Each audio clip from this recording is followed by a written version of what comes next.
നമസ്കാരം. ഞാൻ സാബു പരുത്തിക്കുഴി. കേരളത്തിന്റെ നെഞ്ച് കീറിമുറിച്ച വയനാട്ടിലെ ഉരുൾപൊട്ടൽ ദുരന്തം വിങ്ങലോടെയല്ലാതെ നമുക്കേവർക്കും അത് ഓർത്തെടുക്കാനാവില്ല. ഒരു നാടിനെ ഒന്നാകെ തുടച്ചുമാറ്റിയ പ്രകൃതി ദുരന്തത്തിന്റെ നേർക്കാഴ്ചയിലേക്ക് ഉറ്റവരെയും ഉടയവരെയും തേടി അലയുന്ന മുണ്ടക്കൈ സ്വദേശികളുടെ വിലാപം എങ്ങും അലയടിക്കുകയാണ്.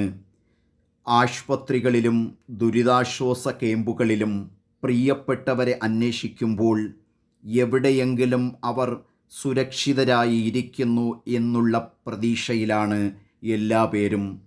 സൈനികരും സന്നദ്ധ പ്രവർത്തകരും ഒരുമയോടെ രക്ഷാദൗത്യം പുരോഗമിക്കുമ്പോൾ എവിടെയും ദൃശ്യമാകുന്നത് ചിതറിയ ശരീരഭാഗങ്ങൾ.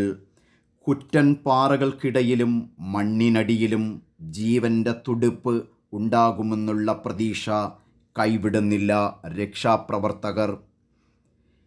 ഇങ്ങകലെ ചാലിയാർ പുഴയിലൂടെ ഒഴുകിവരുന്ന മൃതശരീരഭാഗങ്ങൾ കരളലിയിപ്പിക്കുന്ന മറ്റൊരു ദുരന്ത കാഴ്ച. 400-ലധികം വീടുകൾ ഉണ്ടായിരുന്ന മുണ്ടക്കൈയിൽ ഇപ്പോൾ 30 വീടുകൾ മാത്രമാണുള്ളത്. കേരളക്കരയെ കണ്ണീരിലാഴ്ത്തിയ പ്രകൃതി ദുരന്തത്തിൻ്റെ ഹൃദയഭേദകമായ അപകട കാഴ്ചകളിലൂടെ ഞെട്ടലിൻ്റെ ഇടയിലും നാം കൈകോർക്കുകയാണ് ജീവൻ്റെ അവശേഷിപ്പിക്കുന്ന തുടിപ്പുകൾ നഷ്ടപ്പെടാതിരിക്കാൻ.